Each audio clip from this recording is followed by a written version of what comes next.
Everything ends here. But not for Hiroo Onoda. For him, it was just the beginning.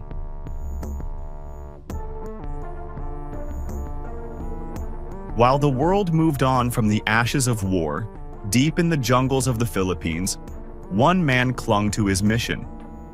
A soldier, bound by duty, fighting a war that had long since ended. But no one told him. Hiroo Onoda was born in a small town in Japan in 1922, growing up with a strong sense of loyalty and honor. These values were ingrained in him from an early age, and he carried them into adulthood.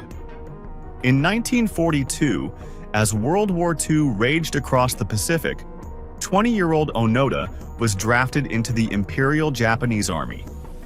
Trained as an intelligence officer, Onoda was taught to carry out reconnaissance, guerrilla tactics, and most importantly, to never surrender. His orders were clear. Fight for Japan and hold your position, no matter the cost.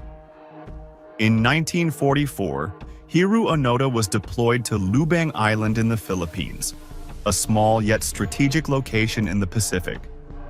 His orders were simple but unwavering. Carry out guerrilla warfare against the enemy, disrupt their operations, and most critically, do not surrender. Failure to the Imperial Japanese Army was dishonor. On August 15, 1945, Japan officially surrendered, bringing World War II to an end. The world celebrated the beginning of peace, rebuilding shattered cities and healing deep wounds. But in the dense jungles of Lubang Island, Hiroo Onoda and a small group of soldiers were cut off from this new reality. To them, the war was still alive, and their mission had to continue. When local villagers tried to inform Onoda and his comrades of Japan's surrender, they dismissed these messages as enemy propaganda. They believed the leaflets dropped from planes, announcing the end of the war, were tricks meant to lure them out. Convinced that their orders were still valid, they dug in deeper, embracing their isolation as a necessary part of the mission. In the depths of the Philippine jungle, Hiroo Onoda and his men led a life of constant vigilance and survival. They were not merely hiding, they were fighting a war they believed was still raging around them. Onoda and his soldiers lived by a strict code of guerrilla warfare, following every instruction they had been given. They scavenged for food, raiding local farms for rice, bananas, and even cattle meat to sustain themselves. They built makeshift huts deep in the jungle, camouflaging them from any eyes that might be watching, and kept their weapons in top condition, ready for an attack at any moment. Each day was a series of patrols, close observations, and gathering intel on what they believed to be enemy positions. Onoda was convinced the Allies could strike at any time. For nearly 3 decades, they waited, keeping their minds sharp and their discipline unwavering, as they believed any moment could be their last. Even as conditions worsened, Onoda's soldiers never questioned his orders. They knew he was waiting for one thing: a commanding officer to arrive and formally relieve him of his mission. Until then, surrendering was not an option. But over the years, each of Onoda's men would meet a tragic end. In 1949, Private Yuichi Akatsu, weary from the constant struggle and doubt, quietly left the group, choosing surrender over endless hiding. He wandered alone for months before finally turning himself in to Filipino forces. To Onoda, Akatsu's surrender felt like a betrayal, but he believed his comrade had been captured. 5 years later, Corporal Shoichi Shimada was lost. During a raid, a firefight broke out with local villagers, and Shimada was fatally shot, leaving Onoda with only one remaining comrade, Private First Class Kinshichi Kazuka. For nearly 2 more decades, Onoda and Kazuka continued their mission, believing that Japan's victory would come.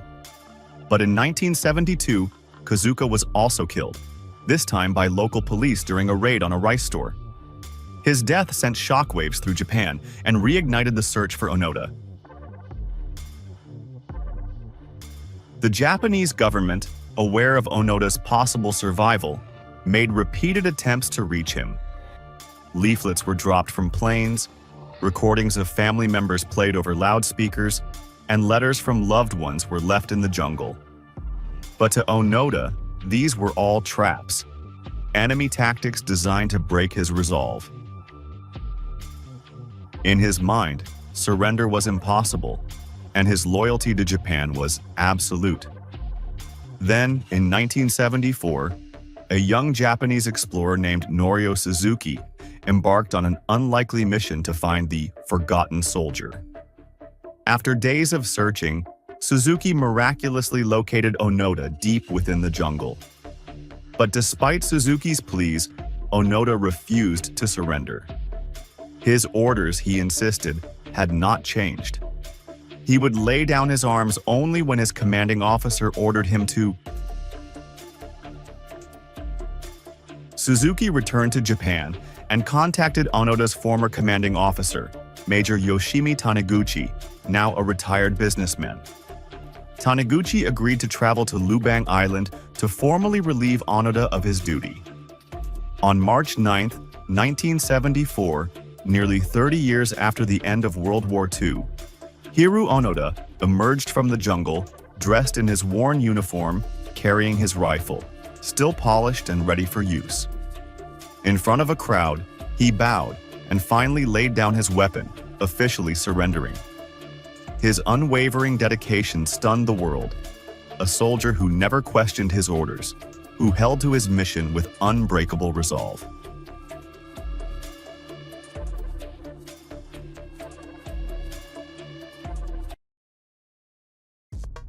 After nearly 3 decades lost in a war of his own making, Hiroo Onoda returned to Japan in 1974 to a hero's welcome. But the world he'd left behind had transformed. Japan had moved forward, modernizing in ways Onoda could hardly recognize. His homecoming was filled with both pride and controversy. Some praised his loyalty and endurance, while others questioned the actions he'd taken during those years: raids, skirmishes, and a mission that left a trail of scars among the local villagers. Despite this, he was pardoned by the Philippine government, and his status as a national icon in Japan was undeniable. Shortly after his return, Onoda shared his story with the world through his autobiography, No Surrender: My 30-Year War. The book became a bestseller, offering readers a rare look into his life as a soldier cut off from reality, surviving in the dense jungles, and following orders he believed were still binding. But the pace of modern Japan was overwhelming. After years of living in survival mode, Onoda found it impossible to fully adjust to his homeland's new lifestyle.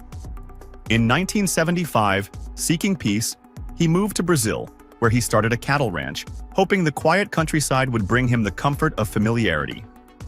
In Brazil, he married and found purpose again, returning to a simpler life. But his connection to Japan never faded. Years later, he would return home with a mission of a different kind, teaching resilience and endurance to Japan's youth. In his later years, Onoda founded the Onoda Nature School, a camp where he taught survival skills and discipline, instilling in young people the values that had sustained him in the jungle. Through his teachings, he encouraged a new generation to connect with nature, build strength, and face life's challenges with unwavering resolve. In his final years, Onoda reflected on his past, finding peace with the journey that had shaped him. From a man of war, he had grown into a symbol of endurance, loyalty, and, ultimately, a promoter of peace and understanding. Hiroo Onoda lived until the age of 91, a man who became both a soldier and a teacher, a figure who taught the world about the power of loyalty and the resilience of the human spirit. Hiroo Onoda's story is not only a testament to loyalty and resilience, it's a profound lesson in the power of belief and the cost of dedication. For 30 years, he held fast to a mission that had long since ended, refusing to let go of his duty. Today, he is remembered as both a hero and a man caught in the shadows of war, a symbol of how far one can go for a cause they believe in. If you were in Onoda's place, would you have held on to your orders? Or would you have questioned everything? Hiroo Onoda's story challenges us all to ask, what are we willing to give up for what we believe in?